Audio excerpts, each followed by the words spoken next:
لبيك اللهم لبيك لبيك لا شريك لك لبيك إن الحمد والنعمة لك والملك لا شريك لك.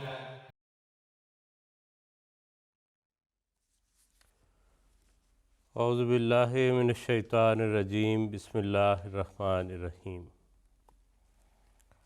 وَلِلَّهِ عَلَى النَّاسِ حِجُّ الْبَيْتِ مَنِ اسْتَطَاعَ إِلَيْهِ سَبِيلًا وَمَنْ كَفَرَ فَإِنَّ اللَّهَ غَنِيٌّ عَنِ الْعَالَمِينَ.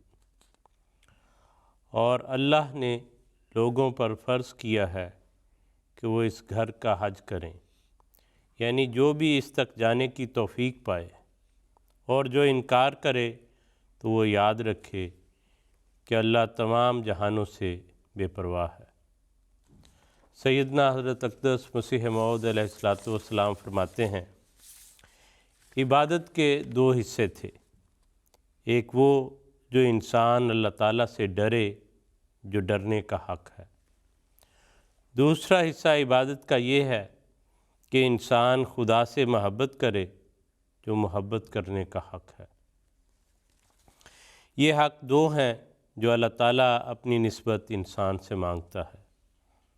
اسلام نے ان دونوں حقوق کو پورا کرنے کے لیے ایک صورت نماز کی رکھی، جس میں خدا کے خوف کا پہلو رکھا ہے، اور محبت کی حالت کے اظہار کے لیے حج رکھا ہے. حج میں محبت کے سارے ارکان پائے جاتے ہیں. بعض وقت شدت محبت میں کپڑے کی بھی حاجت نہیں رہتی. عشق بھی ایک جنون ہوتا ہے. کپڑوں کو سنوار کر رکھنا یہ عشق میں نہیں رہتا. غرض یہ نمونہ جو انتہائی محبت کے لباس میں ہوتا ہے وہ حج میں موجود ہے.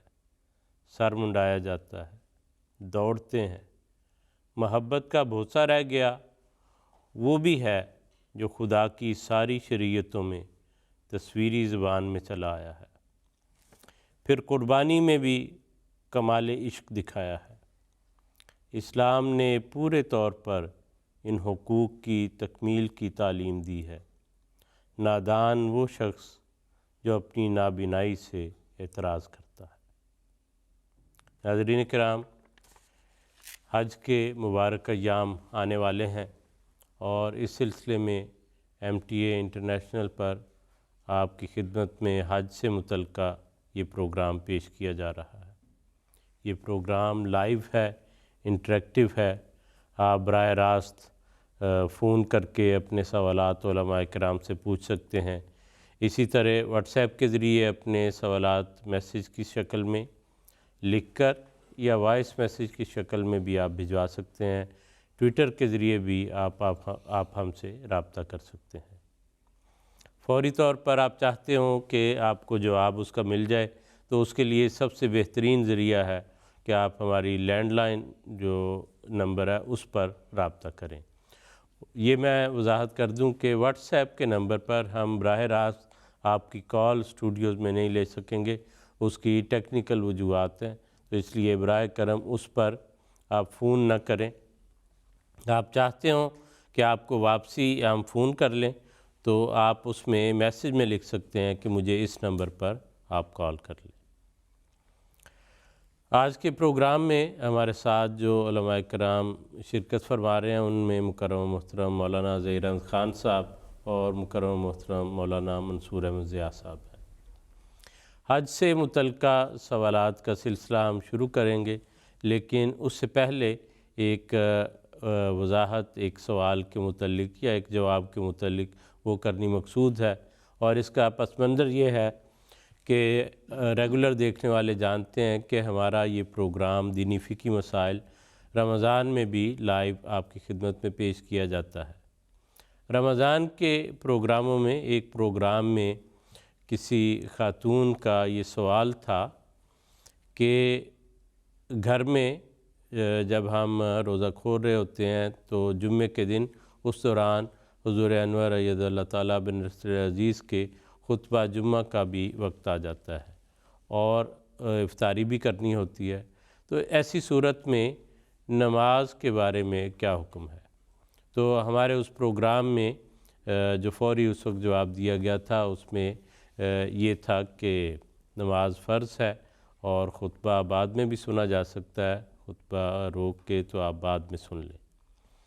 اس کے کئی اور پہلو بھی ہیں کہ ایک صورت گھر کی ہے، ایک صورت ہے کہ نماز سینٹر میں انتظامی طور پر یا مساجد میں جہاں پہ لوگ اکٹھے ہیں وہاں پہ کیا ہو، اور اس کے متعلق ہماری خوش قسمتی ہے کہ ہمارے پاس اللہ تعالیٰ کے فضل سے ایسی رہنمائی ہے کہ کسی بھی صورت میں وہ ہمیں جو ہے اگر کوئی کمی، کوتاہی، کوئی غلطی رہ جائے تو اس کی وہ وضاحت فرما دیتے ہیں۔ ظہیر خان صاحب خود اس کا متعلقہ حصہ جو ہے اگلا وہ بیان کر دیں گے۔ ظہیر صاحب، آپ صاحب نے اس سلسلے میں جو رہنمائی فرمائی ہے ہماری وہ آپ کی خدمت میں پیش کرتے ہیں۔ جی، جزاک اللہ وسیم صاحب۔ بسم اللہ الرحمن الرحیم۔ جیسا کہ آپ نے بتایا ہے کہ حضور انور ایت اللہ بن نصر العزیز کی خدمت اقدس میں اس بارے میں بعض خطوط موصول ہوئے، حضور سے رہنمائی چاہی گئی، کیونکہ بہت ساری جماعتوں میں پاکستان میں بھی، ہندوستان میں بھی نمازیں جمع کی جاتی ہیں اس وقت کے لیے، اور انتظامی طور پہ ایسا فیصلہ ہوتا ہے۔ تو اس کے بارے میں پھر حضرت صاحب نے جس طرح آپ نے بیان کیا کہ وہ گھریلو ماحول تھا اور ایک بعض اور پہلو بھی ہیں، تو حضور نے اس بارے میں حضور انور ایت اللہ بن نصر العزیز نے اس بارے میں فرمایا کہ دراصل جو پروگرام، جس پروگرام کا ابھی ذکر ہوا ہے، دراصل اس پروگرام میں خاتون نے اپنے گھر کے اعتبار سے سوال پوچھا تھا کہ خطبے کے دوران اذان کا وقت آ جاتا ہے اور اس وقت ہمیں روزہ بھی افطار کرنا پڑتا ہے اور نماز بھی پڑھنی پڑتی ہے، اس وقت ہمیں خطبہ ہی سنتے رہنا چاہیے یا خطبے کو روک کر نماز پڑھنی چاہیے اور پھر ہم وہیں سے خطبہ سننا شروع کر سکتے ہیں جہاں اسے روکا تھا؟ جس کا یہ جواب دیا گیا کہ نماز تو فرض ہے، خطبہ بعد میں بھی سنا جا سکتا ہے۔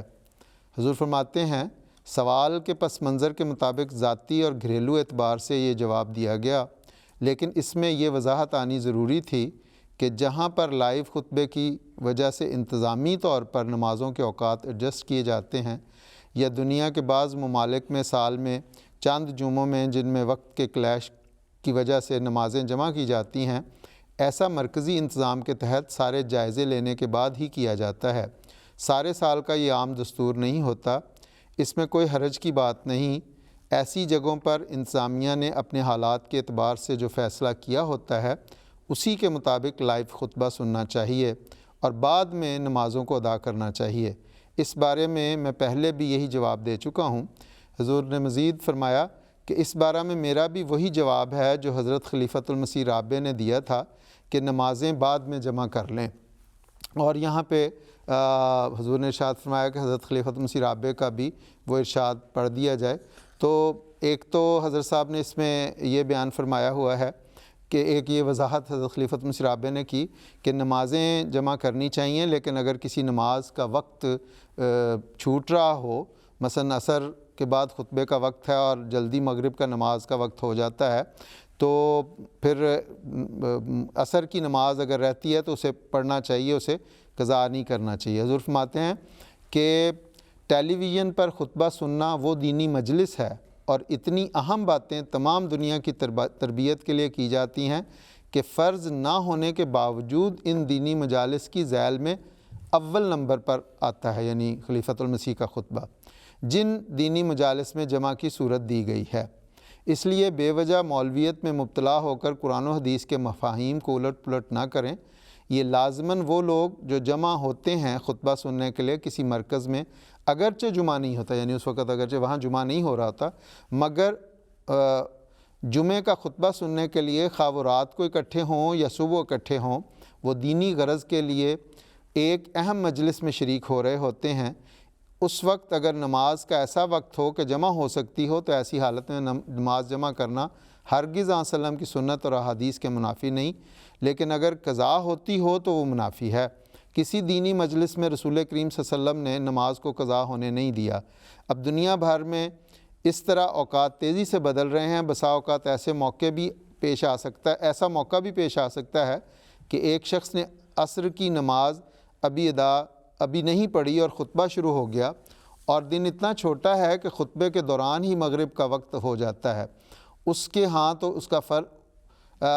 ہاں تو اس کا فرض ہے کہ خطبہ چھوڑ دے اور نماز کو وقت پر ادا کرے، بلکہ اتنا پہلے ادا کرے کہ ابھی سورج ڈوبنے میں وقت ہو، ابھی دن کی سفیدی سرخی میں تبدیل نہ ہوئی ہو۔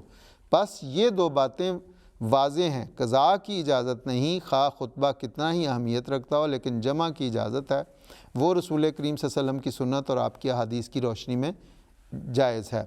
پھر فرمایا اول تو مذہبی مصروفیات کی وجہ سے نماز کا جمع کرنا رسول کریم صلی اللہ علیہ وسلم کی سنت سے ثابت ہے، مگر اس کا فیصلہ ہر کس و ناقص کو خود نہیں کرنا چاہیے، بلکہ نظام جماعت کے تابع ہونا چاہیے، ورنہ تو افراتفری پیدا ہو جائے گی۔ اور ایسا بھی ہوتا ہے کہ نماز باجماعت کھڑی ہے اور بعض میٹنگیں چل رہی ہیں کہ ہماری مذہبی ضرورت ہے اس لیے ہم جمع کر لیں گے، اس کی ہرگز اجازت نہیں۔ جب نماز جماعت کے تابع نماز کا قیام جب نظام جماعت کے تابع نماز کا قیام ہو تو لازم ہے کہ باقی چیزیں چھوڑ کر وہاں جائیں اور نماز میں شامل ہوں۔ وہ خطبات اگر ایسے وقت میں آئیں جن میں نمازیں جمع کرنی پڑیں تو میرے نزدیک یہ ہرگز شریعت کے مصالحے کے مخالف نہیں بلکہ اس کے عین مطابق ہے، مگر ہونا چاہیے نظام جماعت کے تابع، کیونکہ دینی مصروفیات مجلسوں میں حضرت صلی اللہ علیہ وسلم نمازیں بغیر مطلب کے بغیر خوف کے جمع کروائی ہیں، تو خلیفہ وقت کا براہ راست تربیتی خطاب ایک اہم دینی ضرورت ہے۔ تو اس میں ہر چیز حضور نے واضح فرما دی اور کلیئر کر دیا کہ ہر کوئی نہ کرے بلکہ نظام جماعت کے تحت یہ ہونا چاہیے۔ جی بالکل ظاہر صاحب، جزاکم اللہ۔ ہر لحاظ سے جو ہے اللہ تعالیٰ کے فضل سے اس کی وضاحت ہو گئی کہ کہاں پر کرنی ہے، کہاں پر نہیں کرنی اور کس طریق پر کرنی ہے۔ جزاکم اللہ۔ اور بلکہ وسیم صاحب سوری اس میں حضرت صاحب نے یہ بھی جن کا خط آیا تھا انہیں یہ ہدایت اس میں حضور نے یہ نوٹ دیا تھا، میں وہ بھول گیا کہ حضور نے فرمایا کہ وہ اس میں وضاحت آنی چاہیے تھی اس جواب میں جو ایم ٹی اے کا پروگرام تھا، اس لیے میں ایم ٹی اے کو ہدایت کر رہا ہوں کہ وہ آئندہ کسی پروگرام کے میں اس کی وضاحت کر دیں۔ تو حضور انور کے ارشاد کی تعمیل میں ہم نے یہ وضاحت جی بالکل جیسے صاحب کا حکم۔ جی ابھی ہم اس وضاحت کے بعد واپس اپنے جو آج کے پروگرام کے لیے موضوع ہے اس کی طرف آتے ہیں۔ آپ جانتے ہیں جیسے شروع میں خاکسار نے عرض کیا کہ حج کا مبارک اور مقدس مہینہ شروع ہونے والا ہے، حج کے ایام آ رہے ہیں، اور حج کی عبادت جو ہے وہ اسلام کے 5 بنیادی ارکان میں سے ہے اور بہت بڑا جز ہے۔ تو اس کے متعلق تعلیمات کیا ہیں، اس کی شرائط کیا ہیں، اس کا طریق کیا ہے، اس کے متعلق آج بات کریں گے۔ تو پہلا سوال جو ہے زیر صاحب وہ آپ کی خدمت میں یہ رکھنا چاہتا ہوں کہ حج اور خانہ کعبہ کی تاریخ کیا ہے؟ جی جزاک اللہ وسیم صاحب۔ بسم اللہ الرحمن الرحیم۔ جہاں تک خانہ کعبہ کی تاریخ کا تعلق ہے تو قرآن کریم نے اس کے متعلق بڑی وضاحت کے ساتھ یہ فرمایا کہ یہ پہلا گھر ہے جو اللہ تعالیٰ کی عبادت کے لیے بنایا گیا۔ کب بنایا گیا اس کے متعلق کوئی ملتا نہیں ہے، بہت زیادہ وضاحت نہیں ملتی، لیکن بہرحال یہ پہلا گھر تھا جو بنایا گیا، اور قرآن کریم نے اس گھر کو بیت العتیق بھی قرار دیا ہے، یعنی پرانا گھر جو اللہ تعالیٰ کی عبادت کے لیے بنایا گیا۔ تو اگر ہم یہ بھی تصور کریں یا یہ خیال کریں کہ جب اللہ تعالیٰ نے حضرت اس آدم کو پیدا کیا جس کے ذریعے سے اللہ تعالیٰ نے شریعت کو نازل فرمایا اور انسانیت کا آغاز ہوا، ایسی انسانیت کا جو میچور انسانیت تھی، جو اللہ تعالیٰ کے احکامات کو سمجھنے کے قابل تھی، تو اس وقت اللہ تعالیٰ نے اس گھر کی بنیاد رکھی اور اس گھر کو آباد فرمایا۔ اور اس بارے میں کہ وہ کون سا آدم تھا، حضرت مسلم اور رضی اللہ تعالیٰ عنہ نے حضرت محی الدین ابن عربی رحمہ اللہ کا ایک واقعہ بیان کیا ہے جو انہوں نے اپنی کتاب فتوحات مکیہ میں بیان فرمایا ہے۔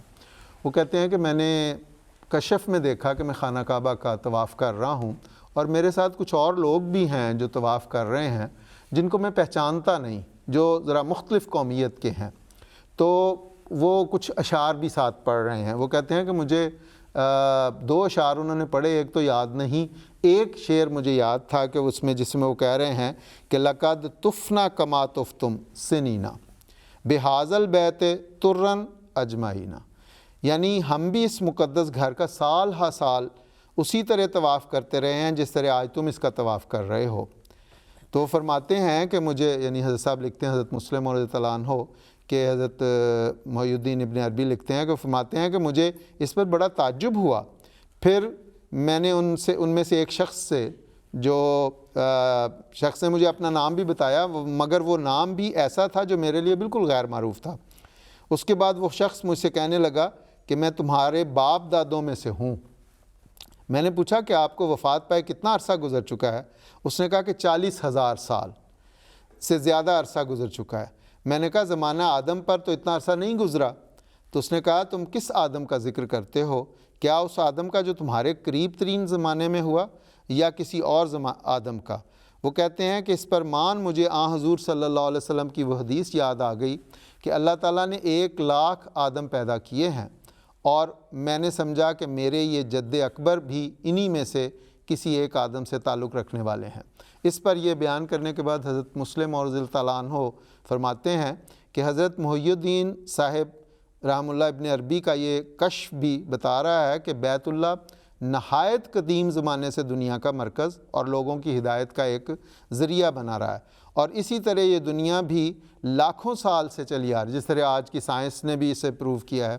چنانچہ آج سے ہزارہا سال قبل بھی لوگ اس مقدس گھر کا اسی طرح طواف کرتے رہے ہیں جس طرح آج ہم بیت اللہ کا طواف کرتے ہیں۔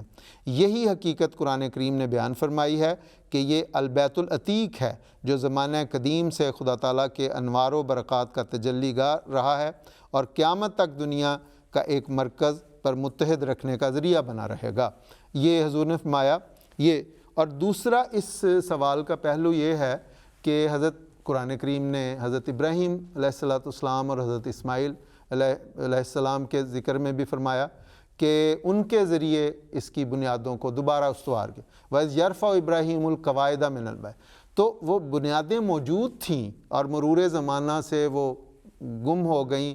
اللہ تعالیٰ کے ایما پر حضرت ابراہیم نے اسے پھر اثر نو تعمیر کیا، اور گویا وہ ایک پرانا گھر موجود تھا جس کو دوبارہ تعمیر کیا گیا۔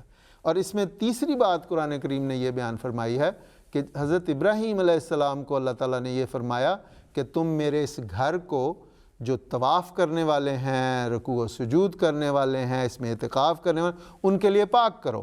تو گویا اگر ہم دیکھیں تو حج کی کو باقاعدہ آغاز جو ہے اس طرز کا جو آج ہے ہم میں، یا اس سے ملتا جلتا حضرت ابراہیم علیہ السلام اس قرآنی آیت کے تحت اس وقت سے شروع ہوا، اور پھر اس میں حضور صلی اللہ علیہ وسلم جب تشریف لائے تو اس میں انہوں نے بہت ساری جو غیر ضروری باتیں لوگوں نے اس میں شامل کر دی تھی، اسے نکال کے ہمیں اس حج پر قائم کیا جو حقیقی اللہ تعالیٰ کا قرب حاصل کرنے کے لیے تھا۔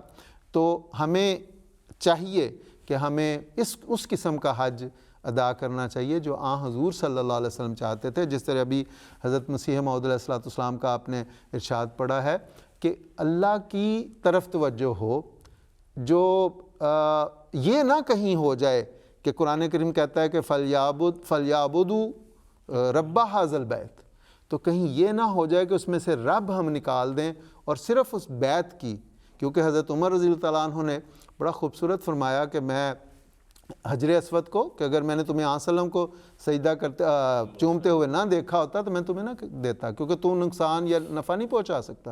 تو ان باتوں کو بھی اس میں بڑی ضروری ہے حج میں رکھنے کی۔ ٹھیک، بالکل بالکل خدا جزاکم اللہ احسن الجزاء۔ ہمارے ساتھ کالرز بھی جو ہیں وہ آ چکے ہیں، ان سے بات کرتے ہیں۔ السلام علیکم۔ وعلیکم السلام ورحمۃ اللہ وبرکاتہ۔ جی کون کہاں سے بات کر رہے ہیں؟ جی جناب، میں عارف الزمان بنگلہ دیش۔ جی عارف الزمان صاحب فرمائیے۔ جی سر، میرا چھوٹا سوال تھا، میں کر رہا ہوں۔ پہلا سوال، کیا حج کا ذکر دیگر مذہب کی کتاب میں ملتا ہے؟ ایک۔ دوسرا ہے، جانور ذبح کرنے کا اصل مقصد کیا ہے؟ جی ٹھیک ہے عارف الزمان صاحب۔ تیسرا چھوٹا سا سوال تھا، سورہ حج کی آیت نمبر 28 میں آدمی سے کیا مراد ہے؟ جزاکم اللہ۔